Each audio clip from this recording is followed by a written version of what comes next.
Ya, ok. Ya lo arreglé. Ya, buenos días a todos de nuevo. Vamos a ver. Se escucha muy bien, ¿no? Primero, para poder hacer la grabación. Ya. Entonces voy a grabarlo. Y de ahí les paso el enlace, aunque creo que está compartido con Ana para que pueda también compartirle después la grabación.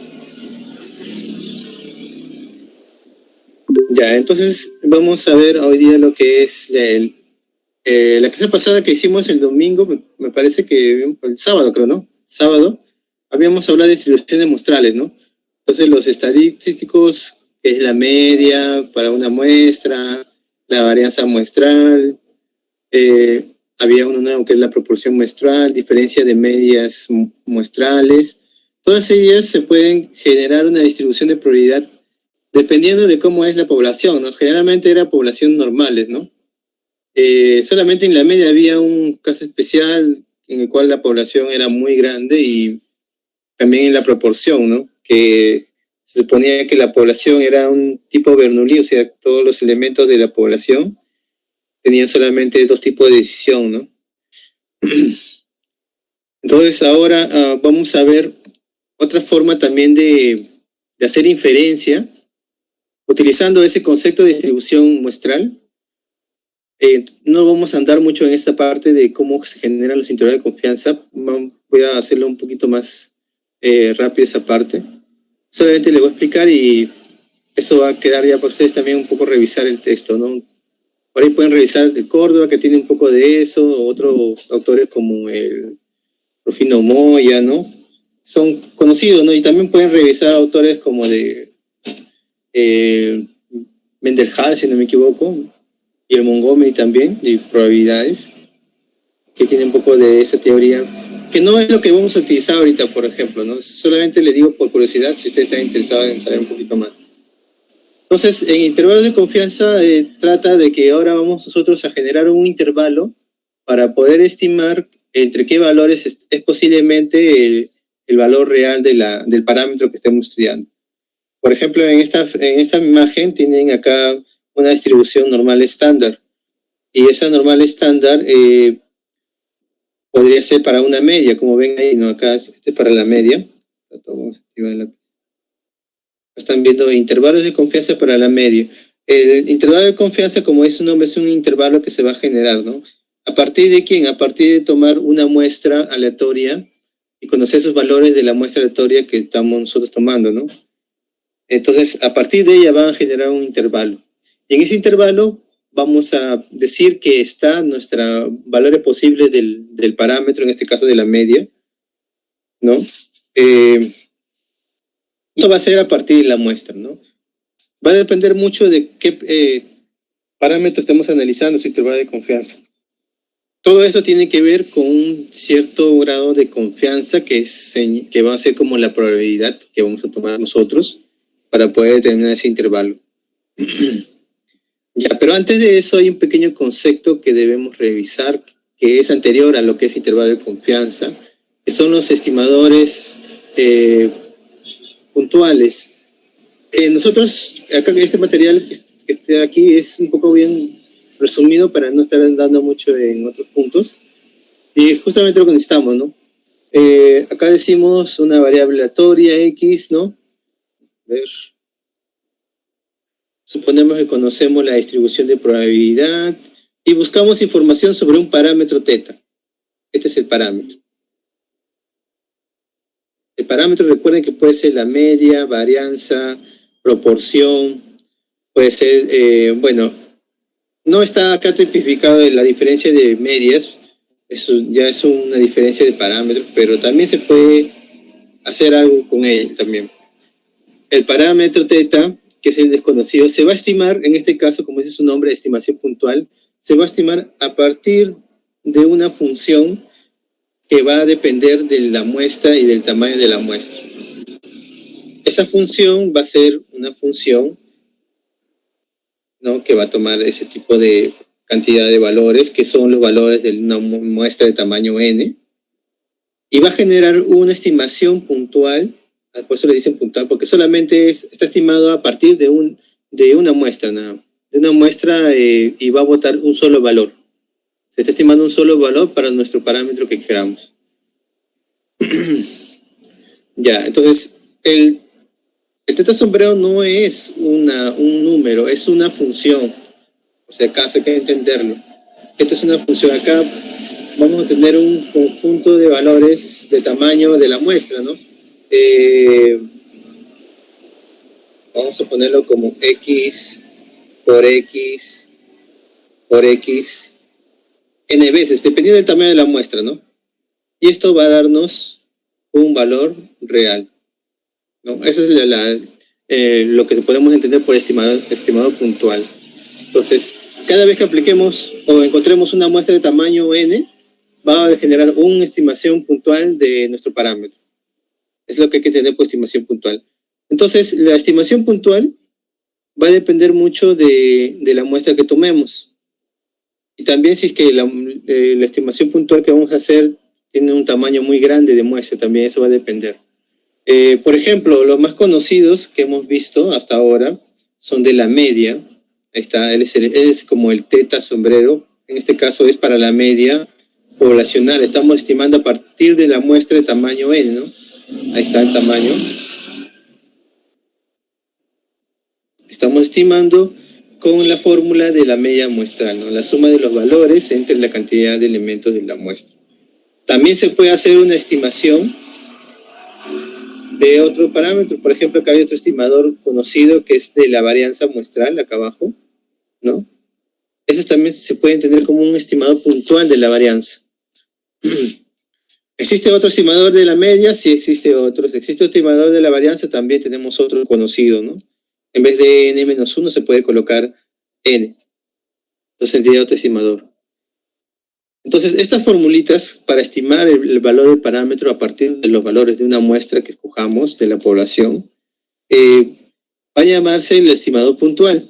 Ahora, la pregunta es, ¿qué condiciones debe tener este estimador puntual para poder decir, ya yo voy a elegir que el otro?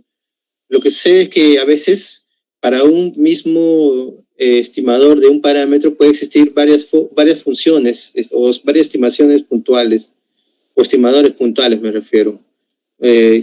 Por ejemplo, si yo hablara de la media, como está acá, la media la han puesto con variable y, la media puede ser estimada para una muestra de tamaño n, puede ser estimada como sumatoria de los valores de cada elemento de la muestra en tamaño, ¿no? Pero otras veces la media, voy a poner también ahí, también puede ser tomada como la suma de sus pesos por cada valor de la variable y entre la suma de pesos. Entonces, es otra manera de analizar también la media muestral. Entonces la pregunta sería, ¿cuál tomo? ¿No? ¿Tomo el primero o tomo el segundo? ¿No? Eso depende mucho de lo que vamos a ver acá, esta propiedad que se llama ensesgamiento. Entonces, cuando veamos estimadores puntuales, hay que analizar si ellos son sesgados, que es una parte de evitar un poco el error que puede haber cuando estemos, más que el error, evitar que no haya mucho error, ¿no? Cuando estemos tomando esta parte de la estimación puntual. A ver,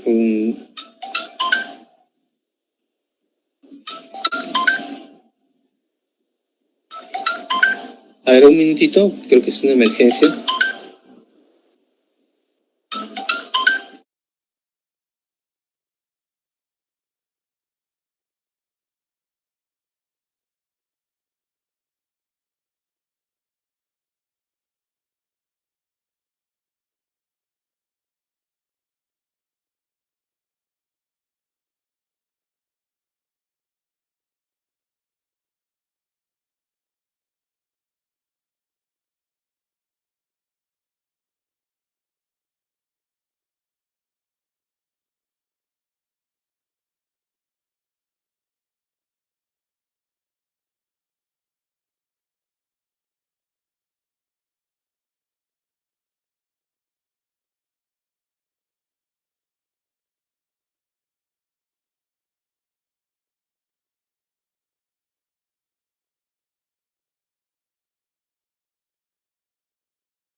Ya, disculpen, es una emergencia lo que me han llamado.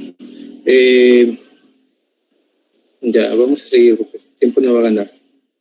A ver, estábamos en la parte de sesgamiento, ¿no? Les explicaba de que cuando tengamos los estimadores, puede existir muchos estimadores para un mismo parámetro. Como la media tiene muchos casos para poder analizar, le había puesto este ejemplo, ¿no? De dos estimadores. Un minuto. Quiero ver si está... Ah, está ok, perdón. Pensaba que estaba apagado el micro. Ya, entonces, en ese caso hay que analizar algunas propiedades de los estimadores. Una de las propiedades era el sesgamiento, que significaba que en esta parte el valor esperado del estimador sea al final el mismo valor del parámetro. Eso significa que tu estimador es insesgado. Justamente el ejemplo que está acá abajo, que es la esperanza de Y, está explicando esa parte. Vamos a borrar esta parte. Bueno, como yo le explicaba, ¿no? El estimador está definido como una función que está tomando una cantidad de elementos de la muestra, que va a ser fijo en el caso de la forma del estimador. Cada elemento de la función, ya lo voy a escribir, primero está definido con variables. Esas variables son los valores que toma la muestra. Y además de eso, esos valores como función definida van a ser variables aleatorias. Entonces, cuando yo digo la media muestral, yo estoy diciendo que estoy sumando variables aleatorias, ¿no? Y sub i, de 1 hasta n. ¿Cuál es la característica de los elementos de esa muestra, los y sub i? Que todos ellos tienen la misma distribución de probabilidad, es decir, que todos ellos van a tener la misma media y la misma varianza. Bueno, acá también faltaba indicar la varianza, no es importante en esta parte. Entonces, significa que cuando acá le trabajan el valor esperado del estimador de la media muestral, aplican la propiedad normal de valor esperado, ¿no? Tengo una suma de variables aleatorias y sub i dividida entre n. N es la cantidad fija, entonces eso normal puede ser factorizado y queda la suma de los valores esperados de cada variable aleatoria y sub i. Entonces, ¿cuál es la característica en este caso de y sub i? Y sub i está distribuido de forma normal, con la media mu, bueno, y varianza vamos a ponerlo sin cuadrado. Entonces quiere decir que todas ellas tienen la misma media. Entonces es claro que cuando yo sume las medias, va a salir n media, ¿no? Y va a quedar al final entre n, va a quedar, bueno, con esto se cancela, ¿no? Acá va a quedar todo n veces media, entonces se va a cancelar y va a quedar solamente la media de la población. Y justamente lo que está diciendo la propiedad de sesgamiento, ¿no? Que al final nos quede solamente el valor del parámetro, ¿no? ¿Ok? Entonces eso es el concepto de sesgamiento. Una de las propiedades que debe cumplir nuestro estimador. No sé si por ahí habrá una consulta para pasar, sino a otro ejemplo.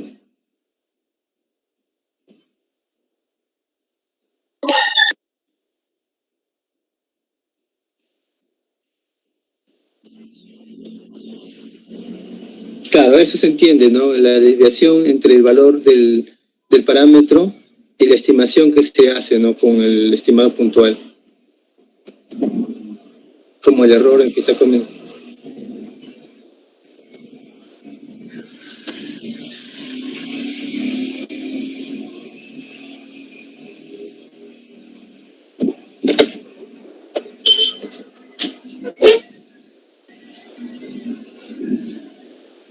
¿Cómo no escuché bien? Disculpa.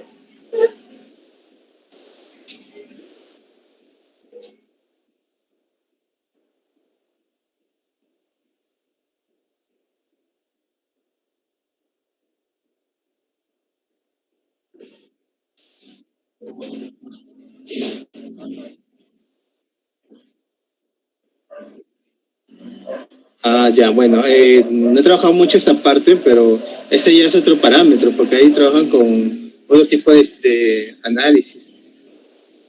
No es el simple análisis de aquí, creo, ¿ah? No. Eso no ya es otro tipo de análisis que le hacen con otro tipo de estimadores. Sí, el sesgo es en sí, ¿no? En este caso, la diferencia, ¿no? Entre el valor real, que supuestamente es el hipotético, y el valor que se está esperando de la estimación que se ha hecho, ¿no? ¿Cuánto debe ser? Bueno, generalmente los estudios 95% es lo más confiable, ¿no? Si es menos, entonces ahí tendría que ver qué se puede hacer para corregir eso, ¿no? Pero en una encuesta normal no te podría decir qué tipo de distribución están usando, ¿no? Porque ahí hay otro concepto más que tienen que agregar. Ya. Ok, entonces en esa parte, en el estimador que estamos tomando, eh, acá por ejemplo, este es otro caso en el cual van a ver la estimación de la varianza muestral, solo que en este caso ya es otra varianza, no es la varianza de su momento, no con n-1, es una varianza con n. Entonces, de nuevo ahí influye bastante tener bien claro de que los XY no son números, son variables aleatorias. Igual la media muestral no es un número, es una variable aleatoria, sino que es una variable aleatoria que depende de otras variables aleatorias, ¿no? Entonces, en esa parte van a tener que, cuando trabajen el valor esperado de la varianza, van a tener que tener en cuenta eso.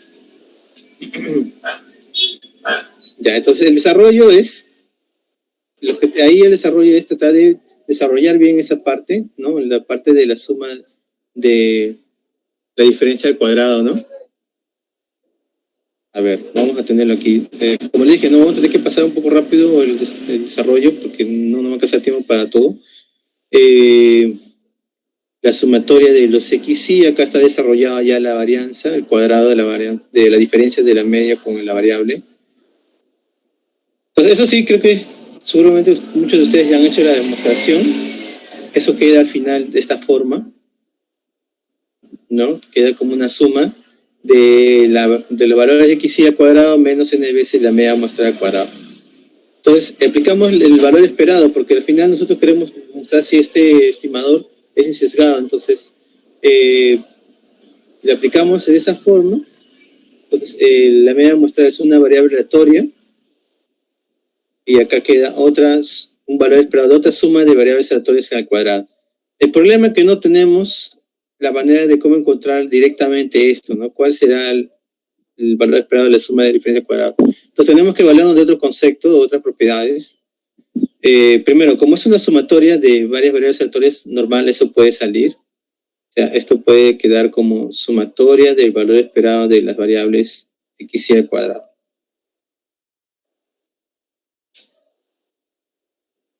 Entonces allí lo que debemos ahora esperar es ver cómo podemos encontrar un valor con esto, ¿no? Y eso ahí interviene un poco la observación de que la varianza de una variable aleatoria era el valor esperado de x cuadrado menos la media al cuadrado, ¿no? Esa era la fórmula, ¿no?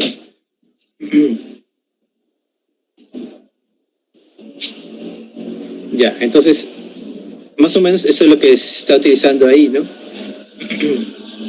Entonces, ¿qué está diciendo en este caso?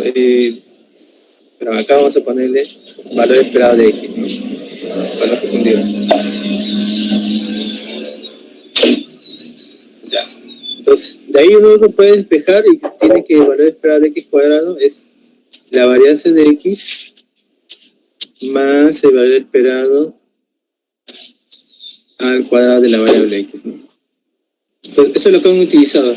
Como todos ellos, los XY, todos ellos tienen la misma distribución de probabilidad, entonces aquí han tomado solamente uno. Era la sumatoria, ¿no? La sumatoria de los XY ahí debió ser. Pero como todos van a tener el mismo valor esperado de la variable XY cuadrado, entonces solamente han tomado el 1 y han dejado los demás iguales, ¿no? Todos iguales van a tener la misma respuesta. Entonces allí queda el valor n multiplicado por el valor esperado de x1 al cuadrado. Ya, entonces acá está el valor esperado de la media al cuadrado. Entonces, eso de ahí ahora utilizamos la propiedad que estábamos comentando un momento. Se utiliza la propiedad varianza de la xy por su valor esperado de xy al cuadrado. Igual, para la media muestra lo mismo. Entonces, como todas ellas están distribuidas en una población, la misma media, la misma varianza, la varianza va a ser sigma al cuadrado y la media va a ser mu al cuadrado en este caso, ¿no? La varianza de la media muestral, sigma al cuadrado sobre n, y de la media muestral, su valor esperado es el mu, ¿no? Al cuadrado. Entonces ahí demostramos que el valor esperado de la media muestral de esa forma de estimador que hemos tomado no es sesgado, ¿no? No es insesgado, digo. Entonces, no quiere decir que está mal, ¿no? Pero no tiene la propiedad que deseamos. Lo que sí podemos notar es que a medida que n aumente, ese estimador va a ser casi parecido al valor de nuestra estimación de la varianza, ¿no? De la población. Entonces, lo que se puede decir ahí es que esta converge asintóticamente, ¿no? Al valor de la varianza poblacional.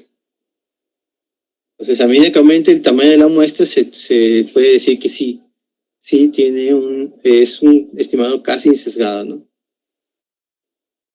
Ya. Entonces, eso es lo que se puede hablar en esa parte.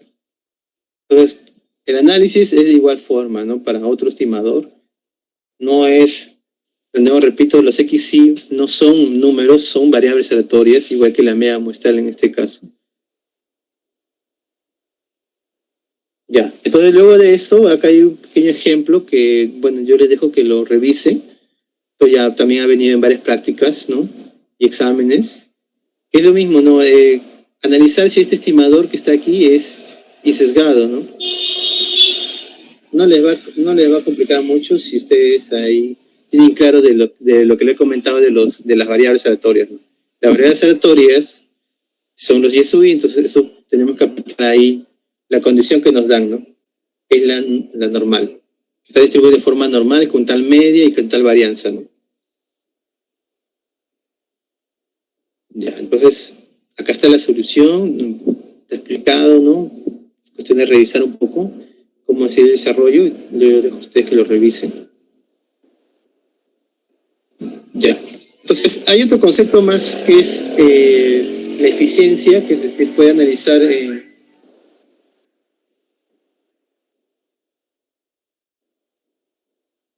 una cosa del encerramiento. La eficiencia también es otra cosa, que es justamente la comparación entre dos estimadores.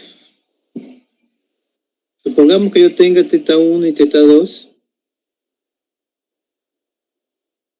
dos estimadores. Vamos a poner el sombrero, ¿no?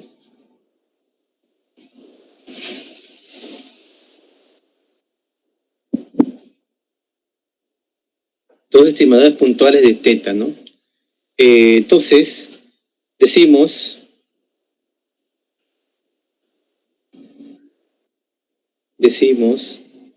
que θ1 es más, acá me faltó poner insesgado, ¿sí? Decimos que un estimador θ1 es más eficiente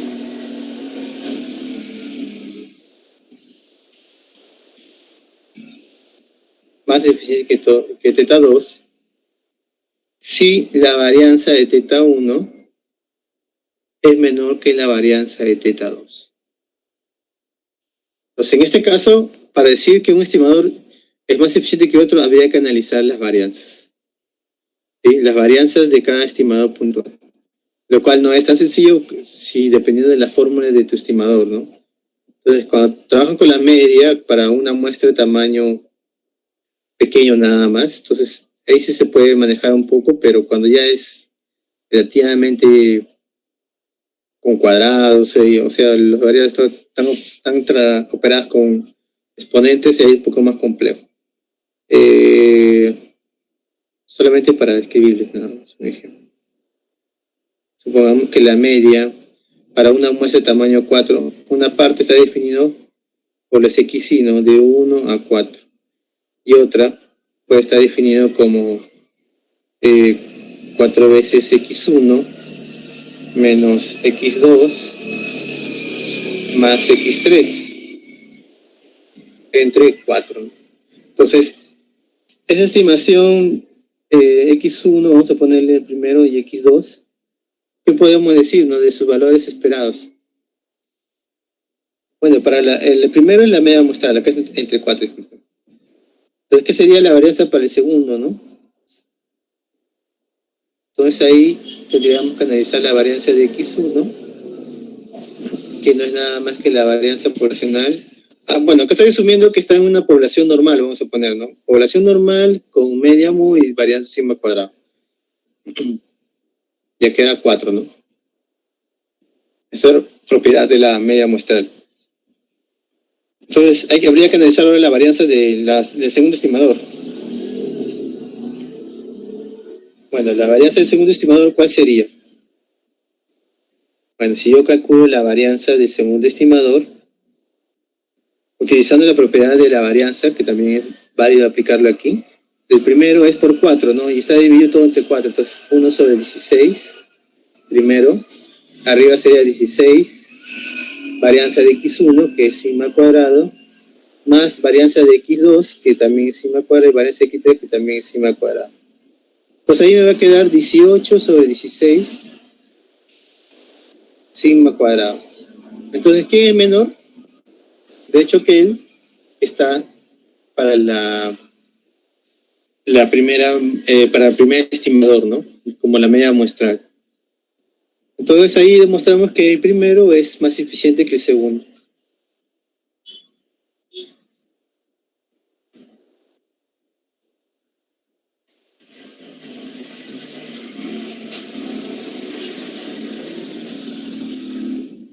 Ya está. Entonces en eso tiene que ver un poco el concepto de estimadores eficientes. Algo que se me pasó fue ver si son insesgados, ¿no? Y bueno, no es difícil de probarlo si son insesgados. Ambos van a ser insesgados, ¿no? Entonces, eso me faltó verlo, pero es también un requisito que tenemos que analizar, ¿no? ¿Quién lo va a poner, no?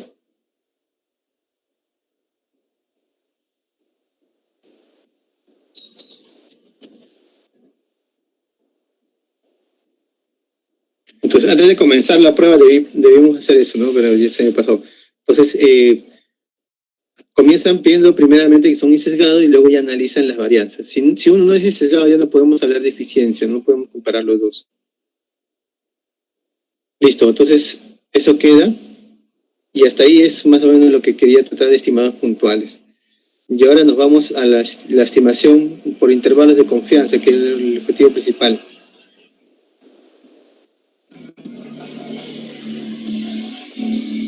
Borramos.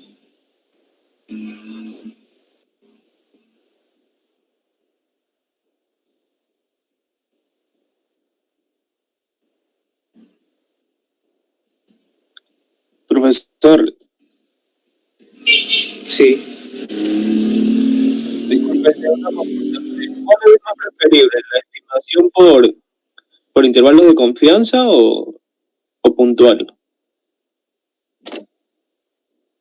Bueno, generalmente se utiliza intervalo de confianza. Es más usado ahora. Antes era estimado puntual. El preferible es estimación por intervalo de confianza. Ya, en la estimación por intervalo de confianza, nosotros tenemos que conocer cuál es la distribución de probabilidad de tu variable aleatoria. O por lo menos tener una característica que sea muy grande la muestra que estamos tomando, ¿no? Y conocer, de hecho, la distribución de probabilidad para poder hacer la buena estimación por la normal. Pero solamente es válido para la media nada más, ¿no? Porque de ahí, en otro caso, no tenemos un estimador o un teorema que nos diga que se pueda aproximar muy bien a una distribución ya conocida. Entonces, en los intervalos de confianza, tenemos primer caso para la media, que es uno de los casos más usuales, ¿no? Entonces, en este caso estamos hablando de tomar una muestra, ¿no?, aleatoria simple de una población normal con media 1 y varianza sigma. Entonces, ¿cuál es el nivel de confianza que vamos a tener? La confianza va a ser este valor, que va a ser 1 menos A por 100%. El alfa tiene un significado más adelante, que es el nivel de significancia, que es como el error que se va a cometer en una prueba de hipótesis. Lo estamos dejando aquí indicado nada más, pero es algo que también nos va a ayudar a poder identificar esa parte. Además que eso participa en la probabilidad que estamos analizando. Entonces, en este caso, para nuestra estimación de la media, nosotros estamos utilizando este estimador. Pero no lo vamos a usar el estimador en sí, vamos a utilizar su distribución de probabilidad para poder analizar cuál es el intervalo de confianza en el cual se pueden encontrar los valores reales de la media, en este caso, ¿no?, de la media poblacional.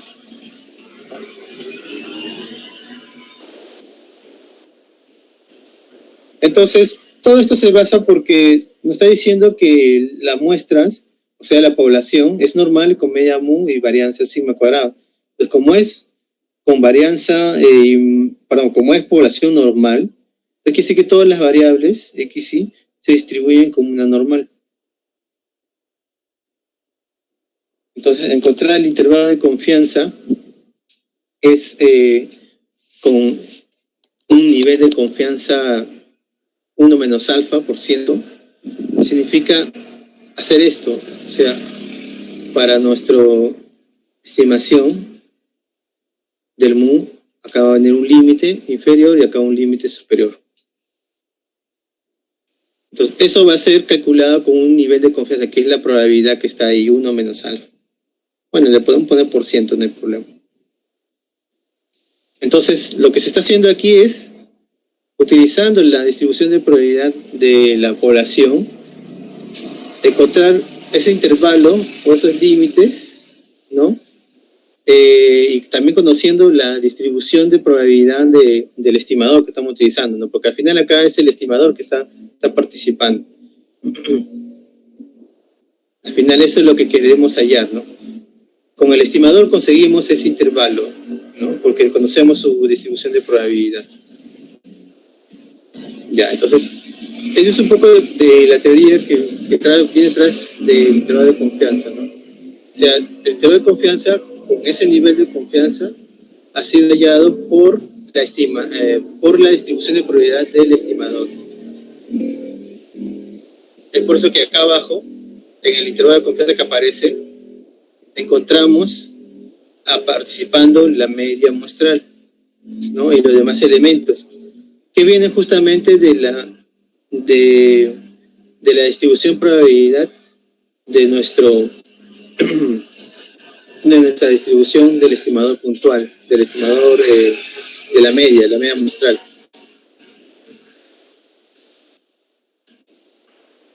Ya, entonces lo borro un rato para solamente aclarar una cosa. No se olviden que esto se está estimando como la población es normal con media mu y varianza sigma cuadrado sobre en este caso. Entonces, ese es el que nos ayuda a encontrar ese intervalo. Como se distribuye de esa forma, entonces ahí se despeja la media, ¿no?, para poder encontrar ese intervalo de confianza.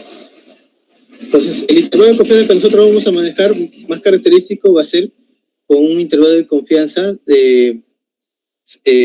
centrado, ¿no?, centrado en la media y con extremos que se van a dividir de forma simétrica.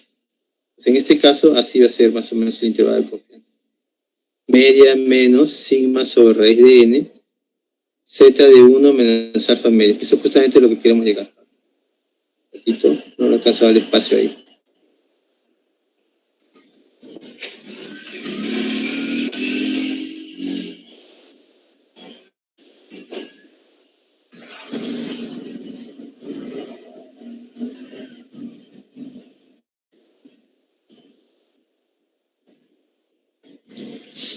Ya está. ¿Me lo das? Ya, entonces, en esta parte, lo que tengo ahí es el desarrollo de ese intervalo que está aquí. Pues ese desarrollo se consiguió a partir de la distribución de probabilidad de la media muestral. Bueno, esa es distribuida como una normal.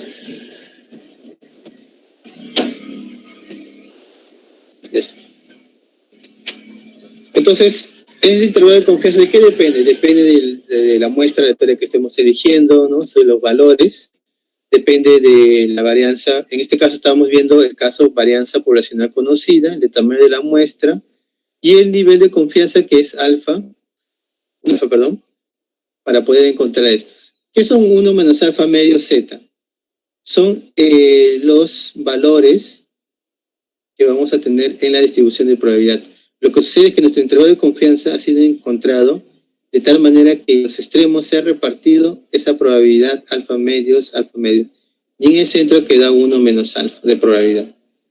Entonces, acá está el valor Z1 menos alfa medios, y por aquí está el valor, por simetría debería ser Z menos 1 menos alfa medios menos negativo, ¿no? Por si acaso, ¿no? Ahí estoy suponiendo, ¿no? Que la distribución es normal, ¿no? No lo ponen Z, ¿no? Es lo más común. Ahí lo puede hacer también. Es una distribución normal. Eso es solamente cuando la varianza es conocida. Ya, entonces, el nivel de confianza está en la parte central, ¿no? Y el alfa, en nivel de confianza, se ha ido al otro lado. Es el error, se puede entender ahí como el error. Ya, entonces, eso es lo que vamos a hacer. Entonces, ahí podemos decir con un nivel de confianza del 95%, o un ejemplo, ¿no? La media se encuentra entre esos dos valores, ¿no? Me refiero acá, ¿no? Este está estandarizado, por si acaso. Lo que he graficado es supuestamente el estandarizado. Lo que está en el intervalo de confianza ya le hemos hecho ya el despeje del MU, todo estandarizado, todo ese trabajo. Entonces, por el tiempo podemos irnos de frente al intervalo de confianza y a manejarlos, ¿no? A entender cómo se aplica y cómo es que podemos interpretar algunos resultados. En el caso que la varianza poblacional sea desconocida, entonces ahí tenemos un problema. Pues igual que en la distribución muestral de la media, no teníamos la varianza conocida, entonces tenemos que hacer ahí una estimación por una distribución de t-student. Pero para hacer la t-student tienen que hacerse esta transformación, ¿no? Para que sea una t-student.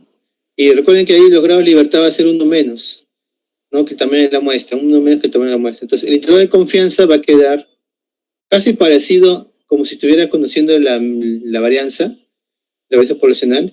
Solamente el intercambio era aquí, que es la varianza muestral, y aquí es la distribución T, ¿no? ¿Sí? Entonces, acá solamente una observación, ¿no? Si en caso la población fuera infinita, estas dos fórmulas están válidas. Pero si la población fuera finita, no. Hay que hacer un pequeño arreglo aquí.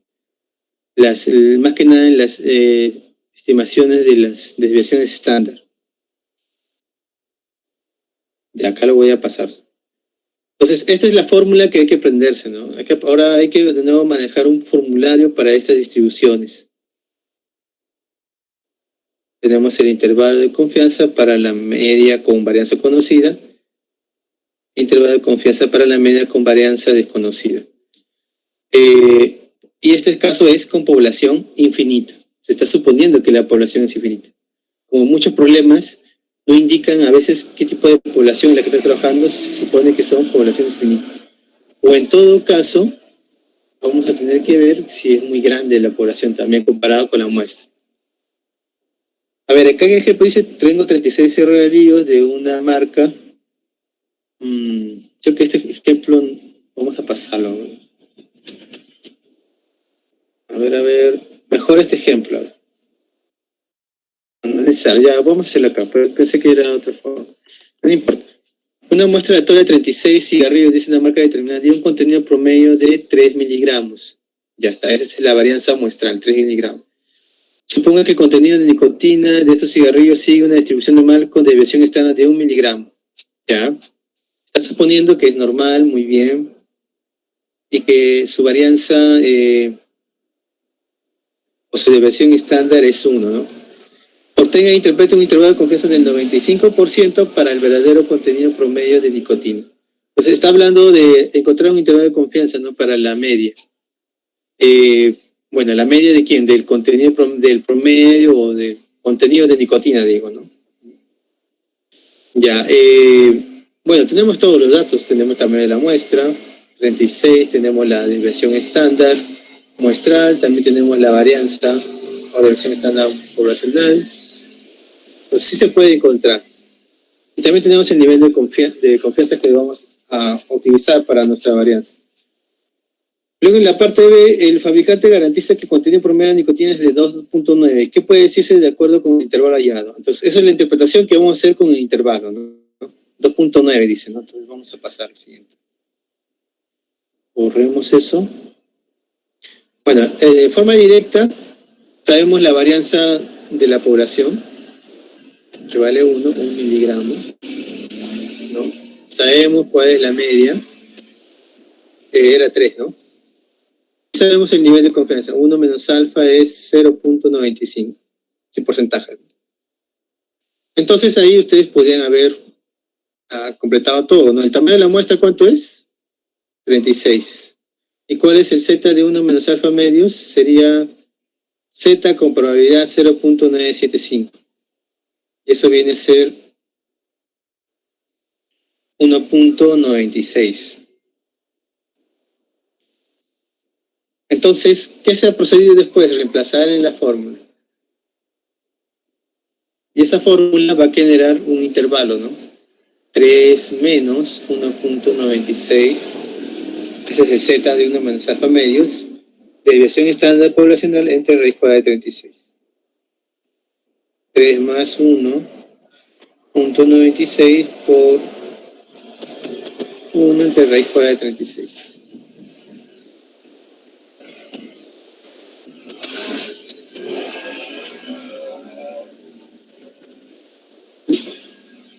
Entonces, esto es lo que tenemos como intervalo de confianza. Entonces, podemos decir que la verdadera media se encuentra entre los valores 2.67 y 3.33 miligramos. Es lo que podemos interpretar. ¿Con qué nivel de confianza? Con 95%.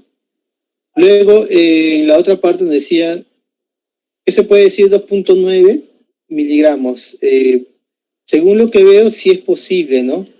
Que sea un valor para la media poblacional. O contenido promedio, ¿no? Entonces, no se puede descartar ese resultado, en otras palabras.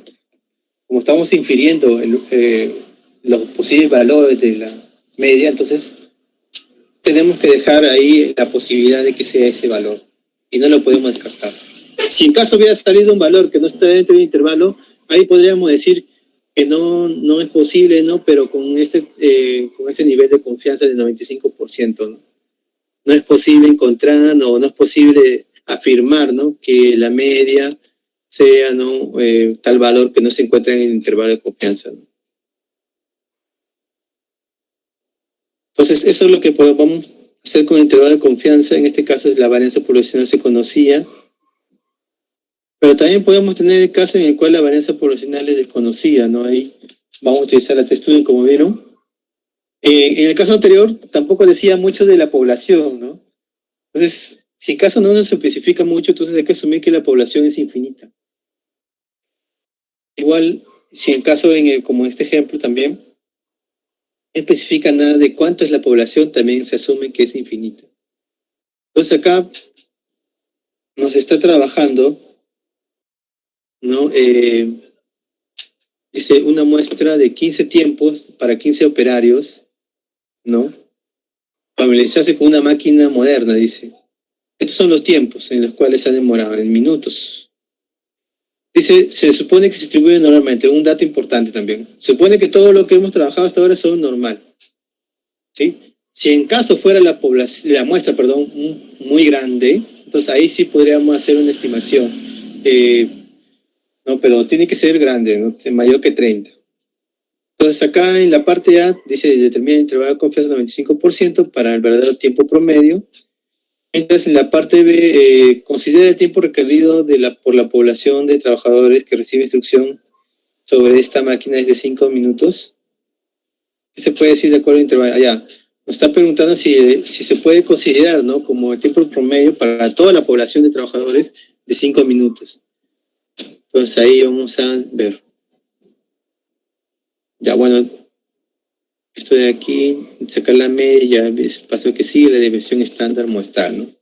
No da la varianza poblacional, por si acaso. Varianza poblacional desconocida.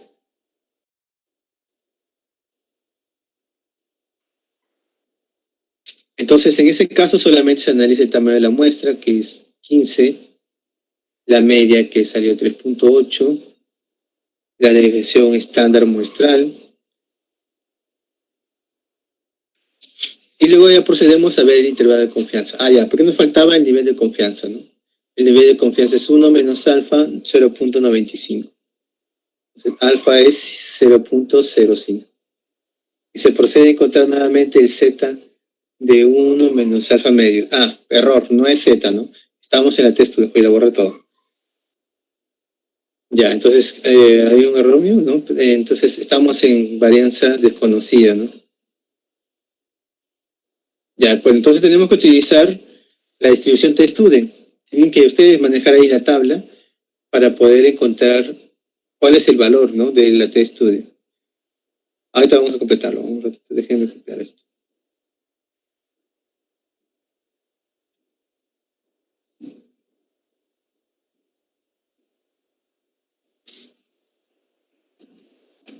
Ya, entonces ahí tenemos, ahora es T, una distribución T, porque la varianza es desconocida. T con 1 menos grado libertad y el nivel de confianza 1 menos alfa medios.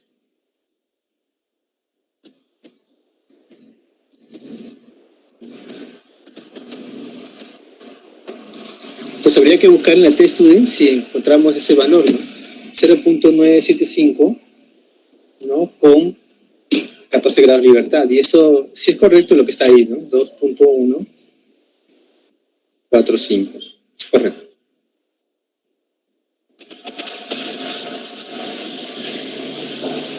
Ya, estoy cerrando el Zoom, ya lo cerró ya, porque estuve 40 minutos, ¿no?, en actividad. Ya, entonces ahora seguimos en esta parte, ¿no? Ya tenemos todos los datos y ya han reemplazado ya todos los valores, ¿no?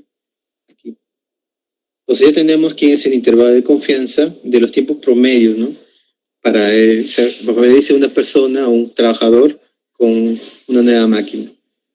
Entonces quiere decir que va de 3.26 minutos a 4.34 minutos. Ojo, porque a veces lo colocan cerrado o abierto, no hay mucha diferencia en este caso, ¿sí? Algunos autores lo manejan cerrado los intervalos de confianza, otros autores lo manejan abierto. Ya, entonces la apreciación del instructor no parece ser correcta, ya que, ¿qué podemos decir de 5 minutos? Ellos en la parte B querían asumir 5 minutos como el tiempo promedio, ¿no? Y bueno, según lo que hemos encontrado, el intervalo de confianza no llega a 5 minutos. Entonces, no se puede tomar, ¿no?, con ese intervalo de confianza, no se puede asegurar que sea el tipo promedio de 5 minutos, ¿no? Entonces tendríamos que dejarlo ahí.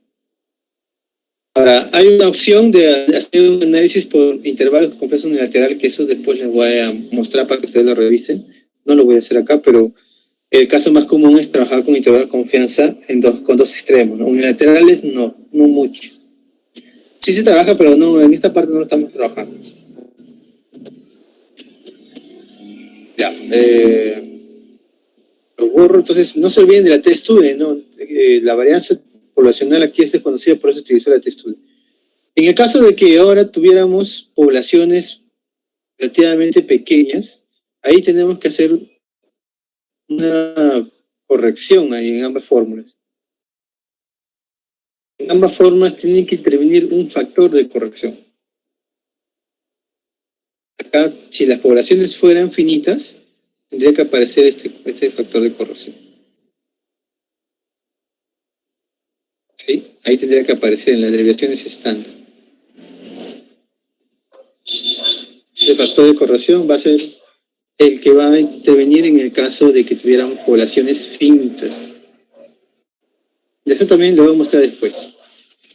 Vamos avanzando por lo menos con la idea clara de lo que es intervalo de confianza.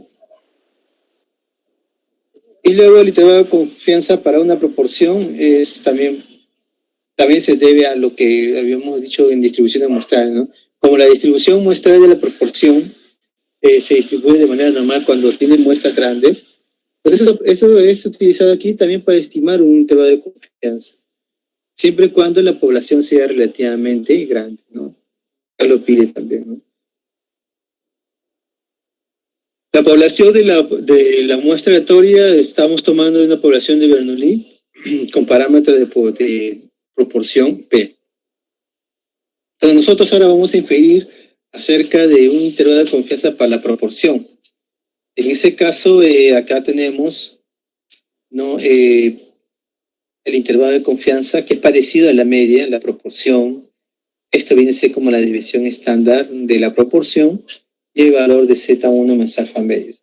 En este caso es Z porque estamos trabajando con una muestra relativamente grande, se supone, ¿no? Si en caso de la población fuera finita, interviene este factor, ¿no? Entonces hay que corregirlo. Antes era n-1. Lo corregí. Lo coloqué al revés, ya lo corregimos después. Entonces ese factor de corrección, eso se agrega siempre y cuando la población de la cual estamos tomando la muestra es finita. Eso en muchos casos te lo va a decir, por no decir que siempre. Siempre un ejercicio, un problema que esté trabajando con población finita, te lo va a indicar. La población es tanto, ¿no? Entonces es necesario trabajar con esa variación o desviación estándar de ese tipo, ¿no? Esta de aquí, ¿no? Y como yo les explicaba, ¿no? Todo esto se debe a esto. Se debe a que la proporción muestral tiene una distribución normal. Entonces, cuando hablamos de estimar un intervalo de confianza, estamos estimando esto de aquí, ¿no? Con este nivel de confianza 1 menos alfa. Como la distribución de probabilidad es normal, estándar, esa se está asumiendo acá que está centrada, ¿no? Acá está la proporción poblacional, ¿no? Ok, entonces, eso solamente es la parte de lo que hemos estimado el intervalo de confianza.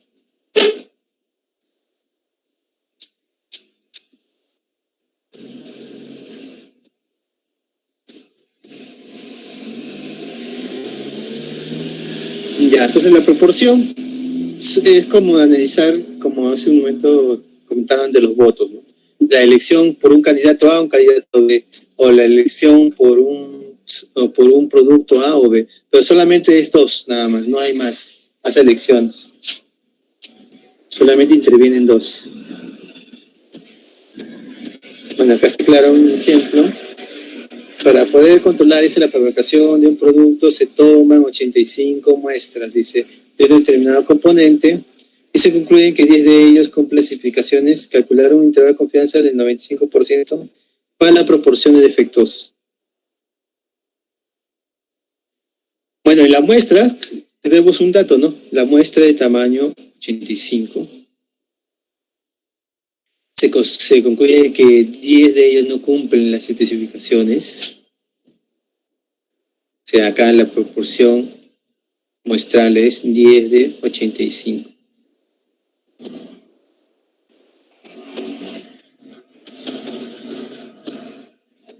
Bueno, acá se asume que estamos en una aprobación binomial, cosa que colocar aquí. El número de defectuosos se está asumiendo que es como una binomial, ¿no? Una distribución binomial. En este caso, el tamaño de la muestra es relativamente grande, 85, entonces es mayor que 30. Entonces sí se puede hacer la estimación del intervalo de confianza por la distribución normal estándar.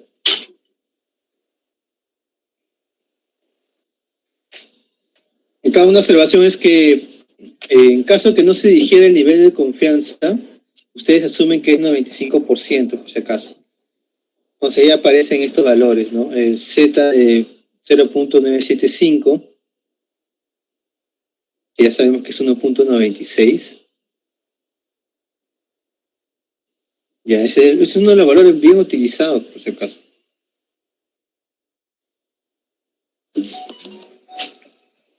Ya, entonces ahí el intervalo de confianza hallado es la proporción muestral, el Z, correcto, y acá vienen las proporciones muestrales. Esto es muestral, por si acaso, chicos, no se deben confundir con la proporción de la población.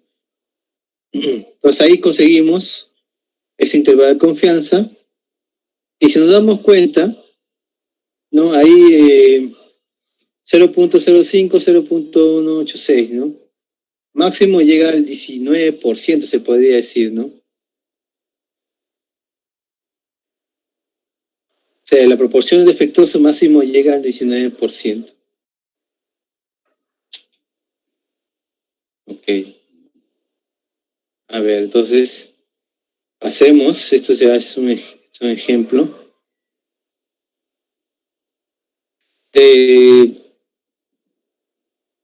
Entonces, la otra pregunta también es, ¿qué tamaño de muestra es adecuado para estimar un intervalo de confianza con un cierto grado de error? El error vamos a interpretarlo como la mitad del intervalo de confianza que estamos tomando hasta ahora, ¿no? ¿Sí? Ese es el error máximo de estimación. Entonces, para la media, con población infinita, ¿no? Vamos ahí a estimar el tamaño de la muestra que debemos ver con un nivel de confianza. ¿Okay? En ese caso, debido a que esto se puede despejar, se estima el error, el tamaño de la muestra, digo, ¿no?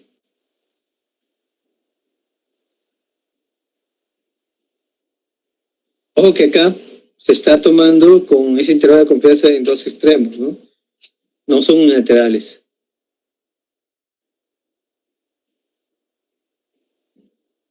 Bueno, acá raíz de n es igual.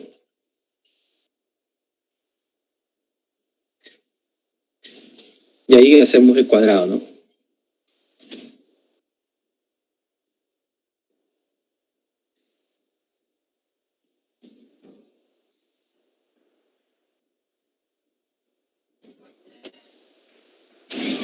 Ok, entonces ahí se concluye que la fórmula, ¿no? En este caso es bien sencillo, no es tan difícil.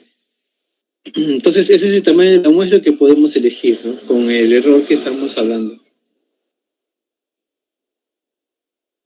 Entonces con eso podemos graduar, ¿no? El tamaño de la muestra que necesitamos para un cierto error que nosotros queramos, ¿no? Y nivel de confianza también. Esto también depende mucho de la varianza conocida, ¿no? Ahí con la varianza desconocida también está como dato.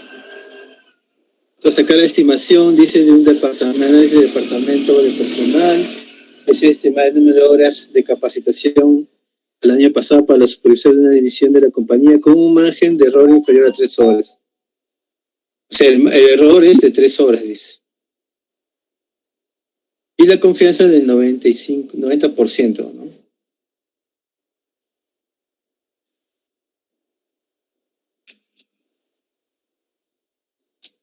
Y además te da por dato que con base en datos procedentes de otras divisiones, el analista estima que la división estándar de capacitación es de 20 horas. Esa es la varianza. Se puede asumir como la poblacional, ¿no? Acá sigma debe haber sido acá. Entonces ahí está Z, recuerden que acá el nivel de confianza es 0.90. Entonces el Z que deben tomar es 1 menos alfa medio 0.95.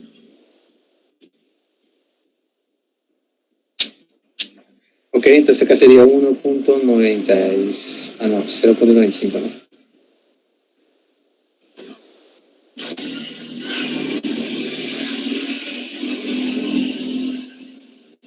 Así quedaría entonces eso de la estimación.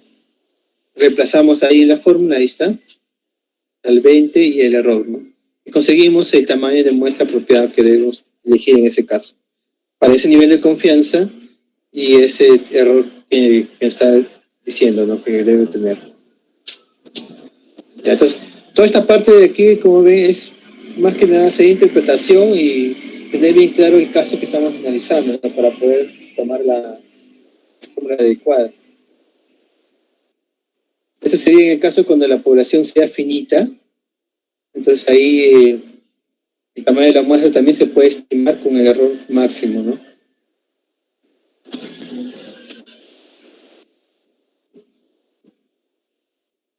En el caso de una proporción también podemos estimar nuestro tamaño de muestra. Igual aquí, ¿no? Tenemos el valor de Z, de una mensaje medios, el PQ y el error al cuadrado máximo. Recuerden que este PQ son los muestrales, ¿no? Ahora falta para un subdito.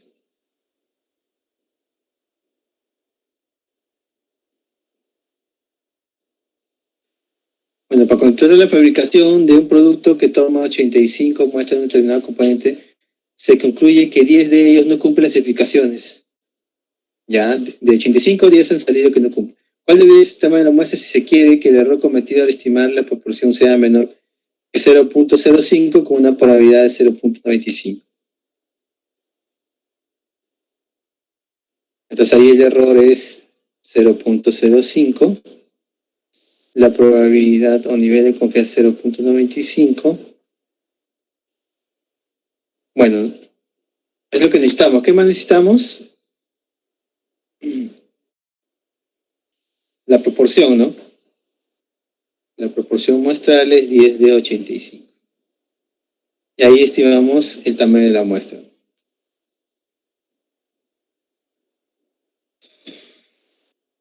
Bueno, ese sería Z de 0.975 cuadrado por P por Q sobre raíz sobre N raíz sobre el error, ¿no?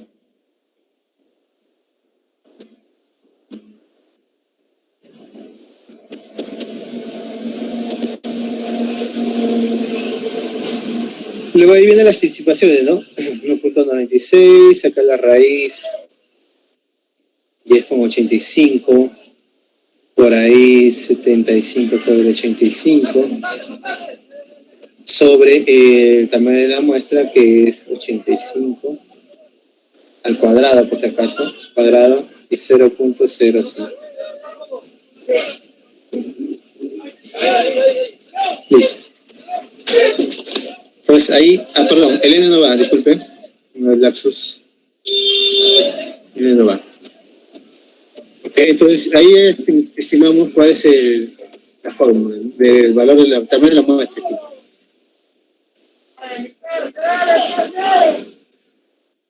Vamos ahí y ya está estimado, ¿no? Ya ahí lo voy a borrar porque ya está estimado el siguiente. Entonces ahí encontramos nuestra estimación de la muestra, lo que sale aproximadamente 160.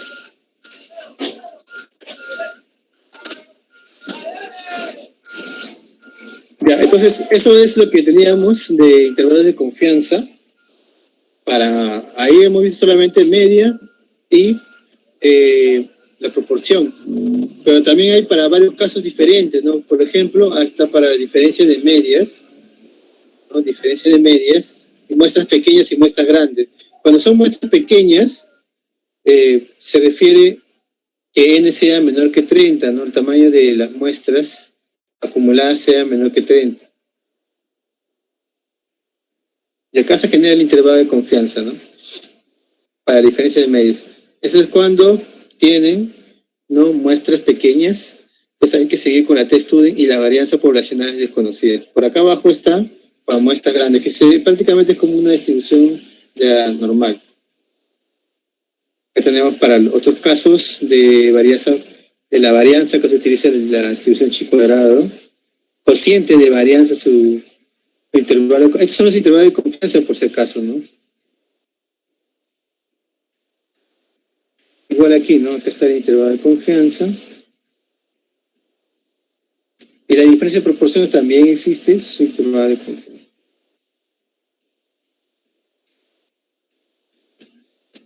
Ya. Creo que por lo menos uno vamos a hacer, ¿no? Acá tengo otro material para poder compartir. A ver.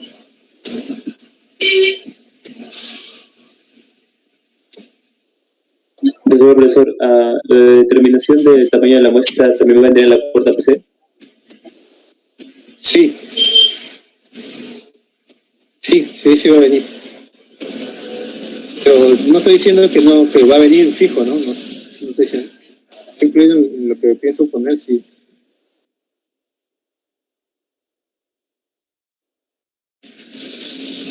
Acá tengo otro material, acá está un poquito más explicado algunas cosas, ¿no? Del intervalo de confianza. Estoy en el paso, para que ustedes lo lean, ¿no? Más o menos es lo que estaba comentando del intervalo de confianza, cómo lo determinan, ¿no? Sí, el parámetro que vamos a estimar está dado con una probabilidad y eso tiene relación con esto, ¿no? Tiene que ver mucho también esa L y SU, que es los límites del intervalo de confianza, con la muestra, ¿no? La distribución del estadístico que están eligiendo para estimar el parámetro, ¿no? Y, bueno, el tamaño de la muestra. Entonces, acá también están varios casos. Les paso también, entonces vamos a tener que encontrar. Entonces, acá hay una explicación más o menos de qué es el intervalo de confianza. Bueno, lo interpretan como si estuviéramos analizando intervalos para la media, por ejemplo, ¿no? Si tuviéramos 100 intervalos, entonces, ¿qué significa el nivel de confianza o la confianza? La confianza del 95%, por ejemplo, ¿no? Significa que de los 100, habrá 5 donde nuestro valor real de la media no esté dentro de ese intervalo, se escapen, ¿no? Pues puede darse eso. Por ejemplo, acá, no sé si ven que hay algunos segmentos que se escapan un punto, ¿no? Entonces ahí están esos errores. Acá estaba lo que le decía de la media, acá está el factor, acá está corregido, ya lo había escrito mal, al revés lo había escrito. Entonces, en el caso de que tuviéramos muestras muy grandes, por ejemplo acá, ustedes normal pueden utilizar la estimación como una normal, ¿no? Pero siempre y cuando a este de aquí, ¿no? Hagamos eso. Ya, esto ya le está explicando. La fórmula, no, acá no cambian fórmulas por si acaso, lo que cambian es los datos de la muestra nada más. En este caso está tomando los intervalos unilaterales, que también estaban hace un momento, lo pasé.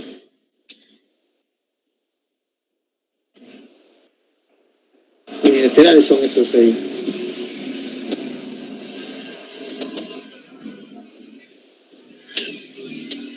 Igual cuando la varianza es desconocida, la varianza poblacional, uno tiene que estimar los intervalos de confianza,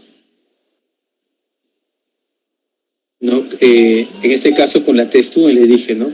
Solamente que en el caso que la muestra sea muy grande, eso se puede tomar sin problema como una distribución normal. Si la T-Student se aproxima a una normal, entonces no habría diferencia en tomar como varianza conocida o desconocida en ese caso, si la muestra fuera muy grande.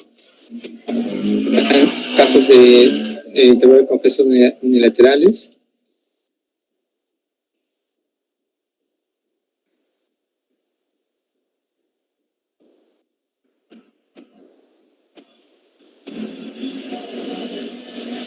Ya, entonces eso es lo que me interesa, por lo menos eso hacer.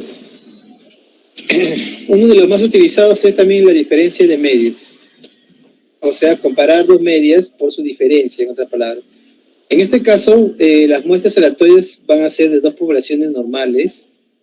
Las muestras aleatorias no necesariamente están igualmente distribuidas, pero ambas muestras deben ser independientes. Entonces, comparar la diferencia de las medias poblacionales significa utilizar el estimador de la diferencia de medias muestrales. O sea, aquí igual que en el caso de la media, está utilizando esa estimación, ¿no? Por la distribución de diferencia de medias muestrales, ¿no? El primer caso es cuando las varianzas poblacionales son conocidas. En ese caso, estamos suponiendo de nuevo que la población son normales. Entonces, la estimación o el estimador ha sido con una distribución normal, estándar, pero siempre y cuando esté en esta forma, la transformación, ¿no?, de las diferencias muestrales. Entonces, con eso se determina el intervalo de confianza. Acá está el intervalo de confianza para diferencias de medias, y queda de esta forma desarrollada, ¿no? La raíz cuadrada es como la varianza.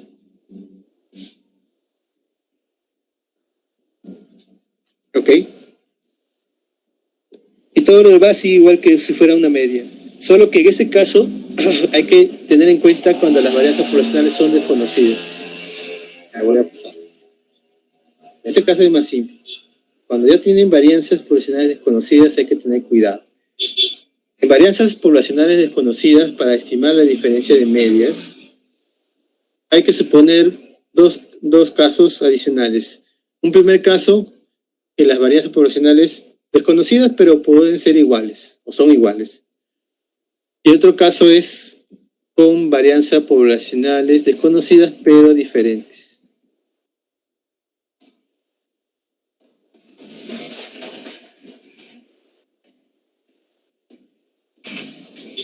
¿No?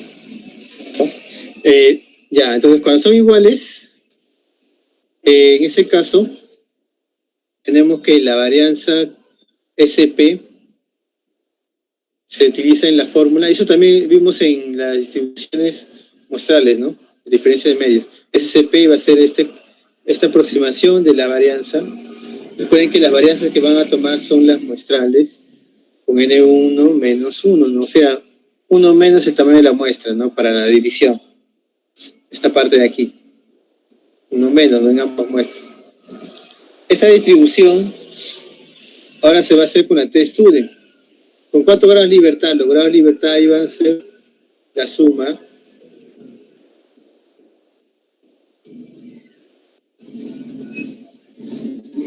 un ratito. Voy a arreglar esto un poquito mal. El grado de libertad es 1 más 2 menos 2. Ese es el grado de libertad para la t-student que estamos utilizando. O sea, el tamaño de las muestras menos 2.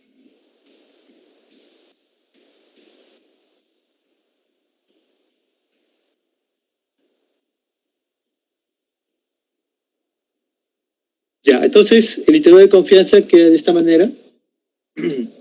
Acá está la diferencia de medias, el SP, esa varianza que se ha tomado con las dos varianzas muestrales, este factor, no olvidarse, y el T, de la distribución t-student con esos grados de libertad, ¿no? Y el nivel de confianza que está dado.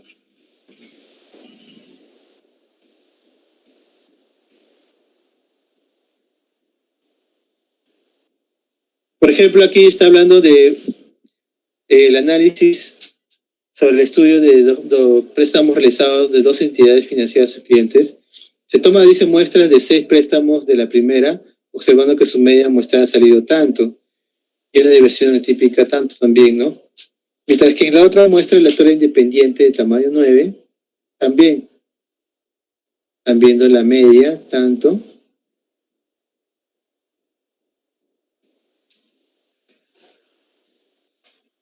Entonces ahí la diversión típica era de 1834.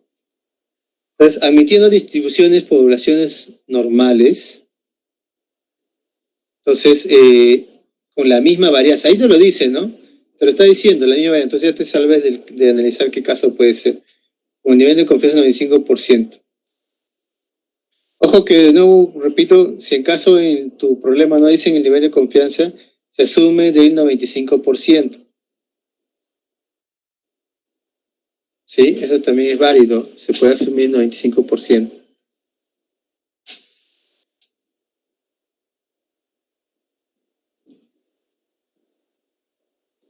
Ya, entonces acá los datos ya tenemos media de cada uno, su desviación estándar,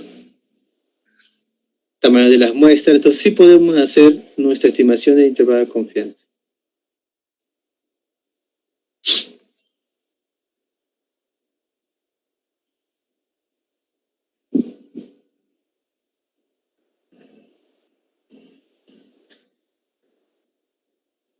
Entonces en la solución falta indicar que las varianzas poblacionales son desconocidas, pero iguales.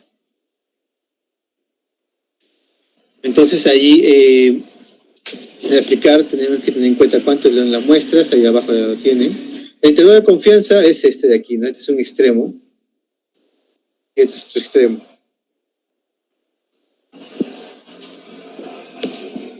Entonces, reemplazando adecuadamente en el tamaño de las muestras, conseguimos el intervalo de confianza.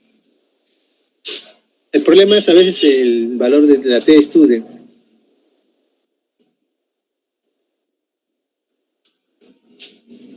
Sí, en la T-Student hay que ver los grados de libertad y la probabilidad y a ver si que en la tabla aparece también, ¿no? En este caso el T sería 13, ¿no?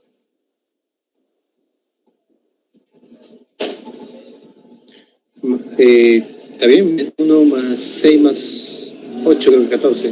Vamos a retroceder. Ay, no, acá está, ¿no? Acá están los datos, disculpen. 6, 9, 15, entonces menos 2, 3, está bien. La media, la desviación estándar y logrado libertad. Entonces ahí ya se procede a hacer el cálculo de nuestro intervalo de confianza. La probabilidad nos ha salido 0.025, ¿no?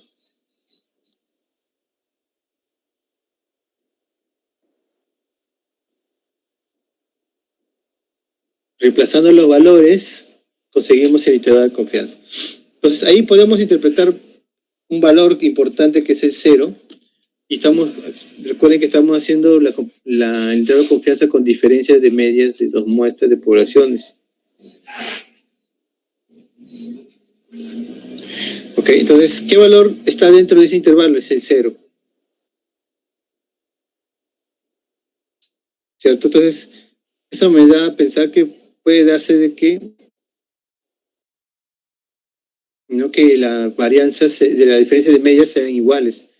Pues ahí se puede dar ese caso porque el 0 pertenece a ese intervalo. Acá yo puedo notar que el 0 pertenece al intervalo de confianza. Entonces, se puede dar ese caso. Se puede dar el caso, entonces puede ser que sigma 1, de media 1, media 2 sean iguales, ¿no? Entonces, de esa forma también podemos interpretarnos como el intervalo de confianza me permite decidir. Ya, entonces, acá está varianzas poblacionales desconocidas y varianzas distintas. Entonces, en ese caso, la T-Student también está en un grado de libertad. ¿Cuánto grado de libertad tiene? Perdón, ahí, el grado de libertad tienen que ver ahora con esto de aquí. Están utilizando la T-Student, disculpen, lo que quería decir. En este caso, la T-Student va a ser con estos grados de libertad que son V. ¿Y ese V cómo se calcula? Se calcula utilizando esta fórmula que está acá abajo, ¿no?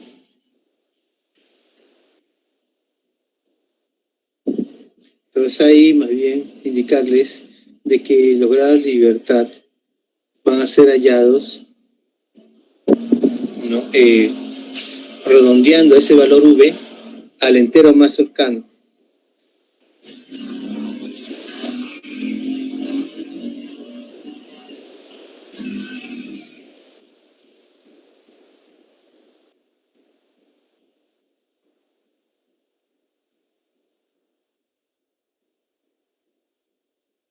Ok, entonces eso se va a hacer, ¿no? El V hay que aproximar al entero que esté más cercano.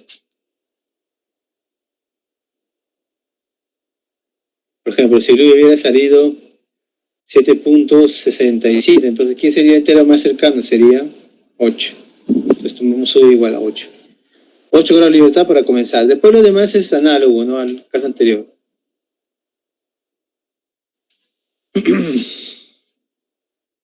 Solamente que cambió la varianza o desviación estándar, ¿no? Ahí también tener ojo, cuidado con eso. Entonces, como yo recomiendo, traten de hacer su formulario, ¿no? O bien utilizar los formularios que ya están en algunos materiales y tenerlo todo bien ordenado, ¿no? Con las observaciones y todo para que cuando ustedes quieran resolver problemas de esta parte de intervalo de confianza, consigan con éxito, ¿no? El intervalo de confianza. Ya, acá hay un ejemplito con este caso, ¿no? Dice, se tiene una máquina que envasa preparados de 8 centímetros cúbicos.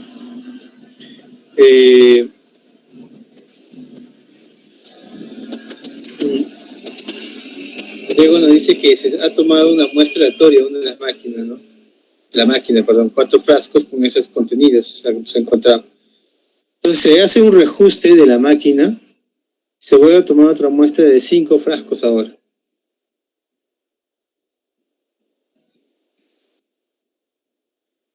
de 5 frascos, donde vamos a analizar ahora para las diferencias de las medias de ambos contenidos, ¿no?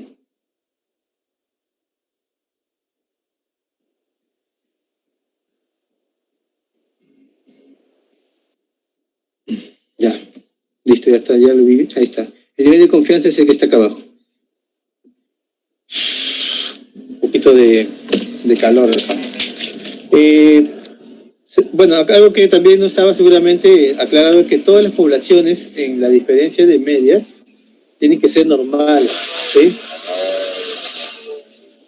En el caso que sea la muestra muy grandes, ahí recién se puede hacer estimación, ¿no? Por una normal. Pero si no son muy grandes, no.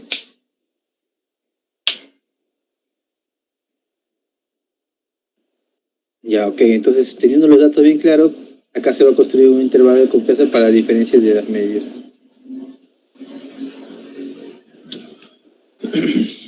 En este caso, las varianzas se supone que son diferentes, debido a que al hacer el reajuste la máquina ya cambió de varianza.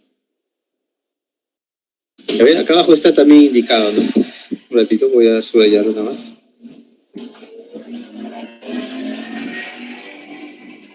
Eso. Ahí está. Que la varianza poblacional varía cuando la máquina se revise y ajusta, ¿no? Entonces, eso está garantizado por el mismo contexto del problema, ¿no?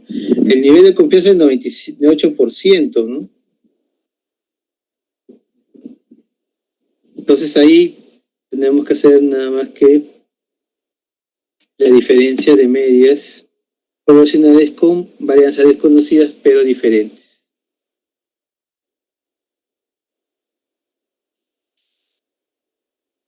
Bueno, acá, diferente sigma 2.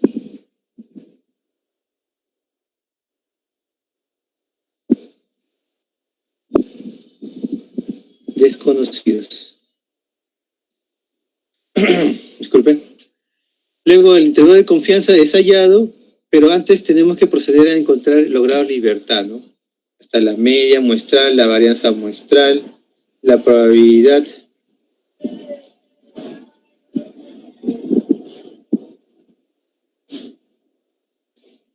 Ahí está, para cada muestra se ha conseguido. Estos casos son los más operativos, se podría decir, intervalo de confianza, ¿no? Luego lograr libertad, acá hemos tenido 7.7, entonces se va a elegir el 8, ¿no?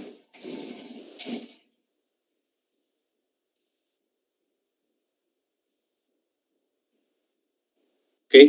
Entonces, con ese grado de libertad se estima el valor de nuestro intervalo de confianza para diferencia de medios. Entonces acá está la diferencia de medias, el estimador por la t-student. Bueno, si se han dado cuenta, las medias son pequeñas, ¿no? No son tan grandes. La N1 era 4, si no me equivoco, y N2 era 5. Entonces, de esa manera, la suma ni siquiera da más de 30, entonces no se puede hacer una estimación, no por intervalo de confianza, en ese caso. Perdón, pero por el caso que si fueran aproximación por normales, digo. En este caso se está haciendo por la t-student, con 8 grados de libertad, y también el nivel de confianza al 98%, ¿no? Si es el 98%, es 1 menos alfa el porcentaje, por si acaso.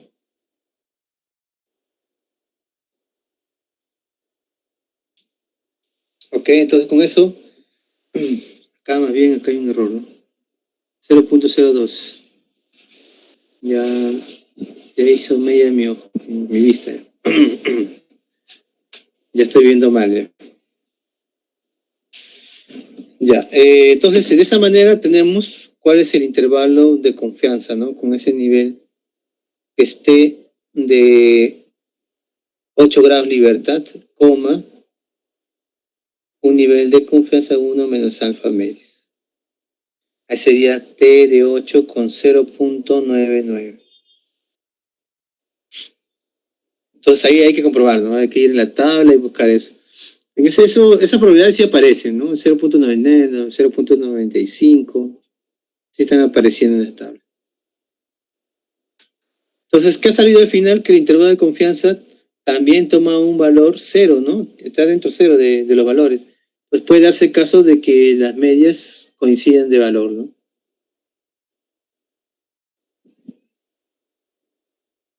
¿Listo? Parece que eso es lo más importante que quería comentarles, los intervalos de confianza. En otros, esto es para datos apareados o... Voy a borrar de todo lo que está ahí. Ahí pueden revisarlo, que es prácticamente hacer lo mismo para una media, ¿no? Para la varianza también existe intervalo de confianza. Generalmente, este es el caso que tenemos nosotros que analizar el intervalo de confianza. El otro está de más. Bueno, en esta primera parte del curso. Acá trabaja con la chi cuadrada, o sea, nuestra varianza tiene que ser una distribución normal. ¿Sí? Y luego ahí, con eso de ahí se genera recién el intervalo de confianza, ¿no? Aquí tenemos la varianza de la población, uno menos que el tamaño de la muestra. Pero se debe que en ese caso se está estimando con el estimador de la varianza, con denominador n tamaño de la muestra menos 1, ¿no? Para que salga una distribución chi cuadrada. Y al final eso es lo que se ha hecho para llegar a esta fórmula, ¿no? Entonces ahí nada más tener claro que esto es n-1, varianza muestral, ¿no? Y la variable chi cuadrada con esa gran libertad.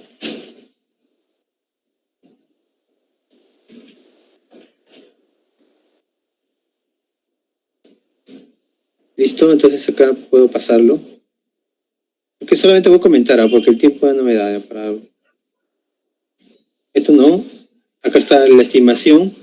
Acá hay un pequeño error en los valores, no me equivoco, había un error, habría que verificarlo. Pero es simplemente darse cuenta del tamaño de la muestra, ¿no? Que son 25. La desviación estándar. Y ese factor n-1, ¿no? Que está apareciendo aquí, con la chi cuadrada. Entonces ahí estimamos el intervalo de confianza y nos está diciendo que la varianza está variando de esa forma. Yo les pregunto, ¿qué pasaría si yo quisiera de la desviación estándar, un intervalo de confianza?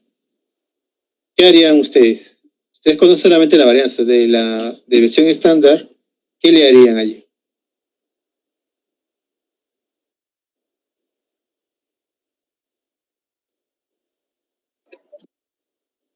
A ver, ¿alguien por ahí tiene comentario? Si yo quisiera saber, yo tengo el intervalo de confianza para la varianza, pero yo quisiera saber para la desviación estándar, ¿cómo varía también?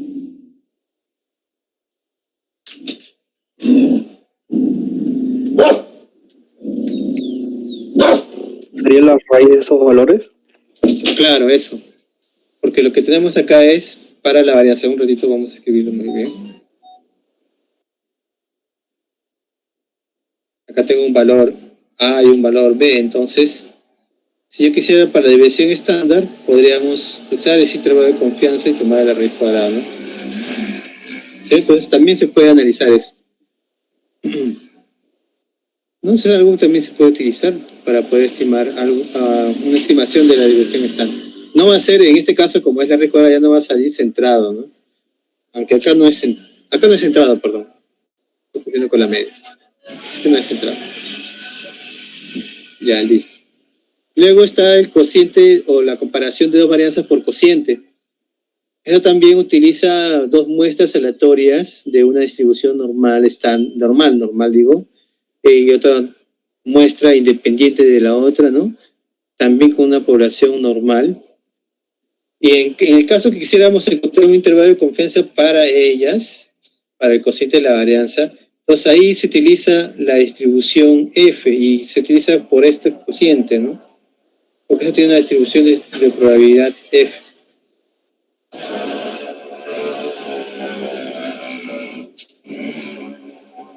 Entonces, más bien ahí tengan cuidado, el intervalo de confianza que han hallado, que han estado aquí es para sigma 2 entre sigma 1.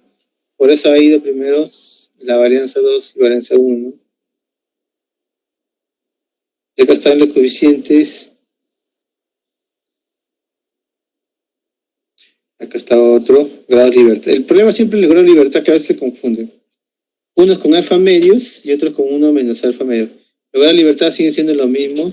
Lo que ha cambiado acá es el orden de las varianzas, ¿no? Sigma 2 entre sigma 1, ¿no? Ya, entonces ahí se procede a reemplazar los valores, ¿no? A ver, vamos a ver esto, nada más su desarrollo. Aquí está hablando de una compañía que fabrica piezas para turbinas, cada uno tiene 2 procesos de fabricación o esmerilidad, dice, ¿no? Que reproducen la misma rugosidad. El ingeniero ingeniero del proceso, desea seleccionar el proceso con menor variabilidad de rugosidad. Para ello, toma una muestra de 12 piezas del primer proceso y otra de 15 piezas del segundo proceso.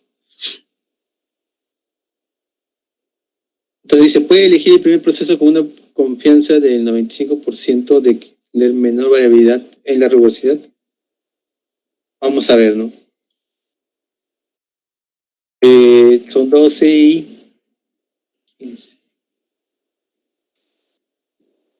En ese caso se ha estimado de forma directa. Ahí están los estimadores. Sigma 1 entre sigma 2. En este caso le han cambiado de orden. Sigma 1 entre sigma 2. Las varianzas. La primera muestra arriba y la segunda muestra abajo, ¿no? O sea, esto es S1, varianza muestral, y S2, varianza muestral.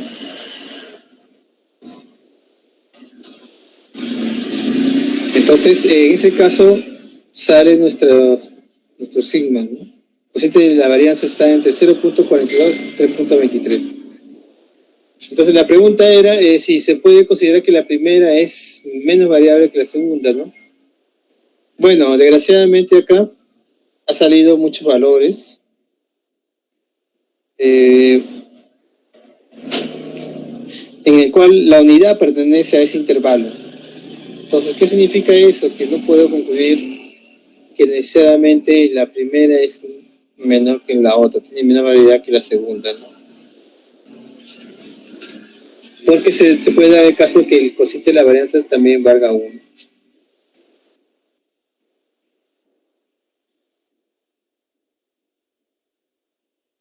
Ok, entonces ahí no se puede concluir eso y queda ambiguo si es que puede ser menor o no.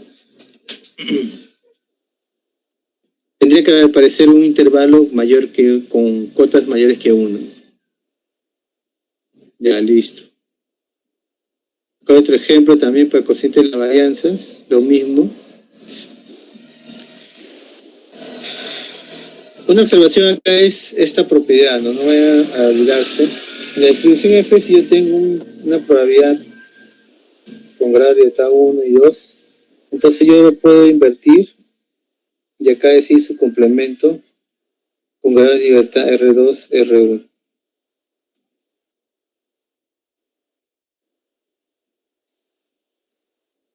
Y ahí, de esa manera ustedes pueden calcular el valor de LF en una probabilidad pequeña si en caso su tabla no tiene para esos valores.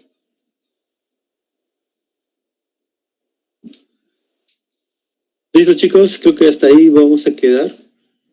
Acá hay más cosas que ustedes pueden revisar de intervalo de confianza para la proporción. Aquí también hay para la diferencia de proporciones.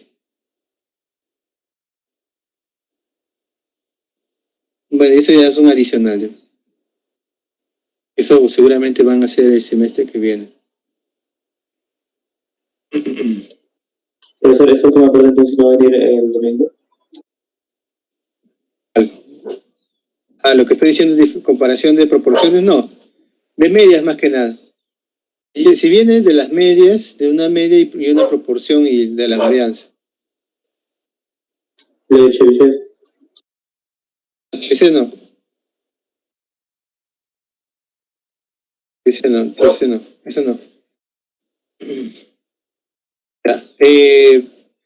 Digo, no, tratan de manejar su formulario. Al final me parece que acá también hay todo ya un glossario de fórmulas. Acá todavía está más ordenado, creo. Imprímanlo, si no, y eso lo utilizan ese día, ¿no? De la práctica. Están todas, ¿no? Acá están todas. ¿El GeoGebra también se puede utilizar? No, GeoGebra no. Tienen que tener sus tablas. Tabla de probabilidad de la normal, la chi cuadrada, la t-student y la distribución F. Son 4. Si tienen de otras, como de la binomial o Poisson, si en caso tienen, no hay problema, también lo pueden tener allá junto, pero las necesarias son esas 4 nada más. En caso que no aparezca, bueno, un valor o una probabilidad, yo lo voy a indicar, ¿no? Pero es difícil, ¿no? Yo le voy a poner valores que están en la tabla, o por lo menos valores con que la tabla pueda ayudarles a decidir, ¿no? ¿Ok? Ya, entonces mañana hacemos un poquito de prueba de hipótesis y ahí va a quedar nada más para el examen final y la práctica, ¿no? Ok, y la práctica es desde distribuciones muestrales, pues, ¿no? Distribución muestral, intervalo de confianza y lo que vamos de prueba de hipótesis. Y el examen final ya es desde la parte de que era variable aleatoria, ¿no? Desde variable aleatoria.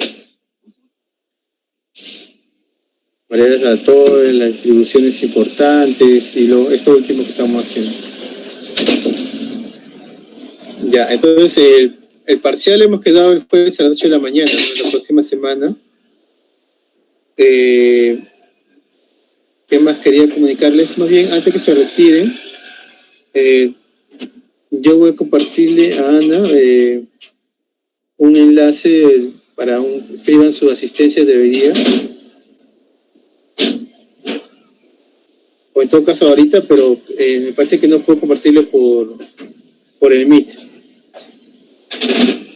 Al final es la siguiente semana a las 8.